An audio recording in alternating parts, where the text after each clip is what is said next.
Nina Métayer, de La Rochelle. Ça dépend des jours, j'aime bien pouvoir être les trois en fonction de mon humeur. Il y a 25 ans, j'étais à Strasbourg. J'étais en primaire, j'avais 6 ans. Oui, j'étais un bébé il y a 25 ans.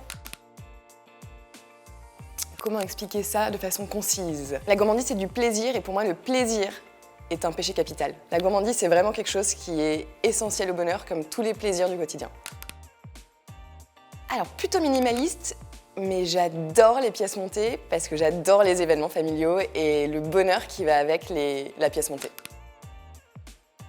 La gourmandise, c'est un peu trop classique, mais par contre, je suis quand même une très grande gourmande. Peut-être que dans ce cas-là, je serais l'excès de gourmandise, plutôt. Parce que l'excès, c'est aussi bien un vice qu'une vertu. Ça dépend des jours, encore une fois. Le sel.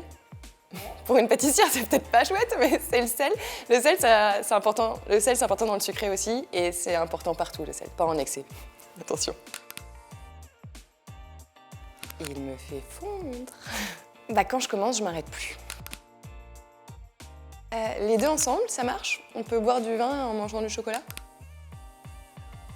Moi, professionnellement, ça m'a apporté énormément, parce qu'en fait, c'est là où j'ai rencontré Christophe Felder pour la première fois, alors que j'avais pas encore vraiment commencé la pâtisserie. C'est en le rencontrant, en discutant avec lui, que j'ai commencé à dessiner mon parcours de pâtissière.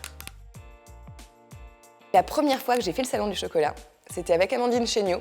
Et du coup, on était deux nanas.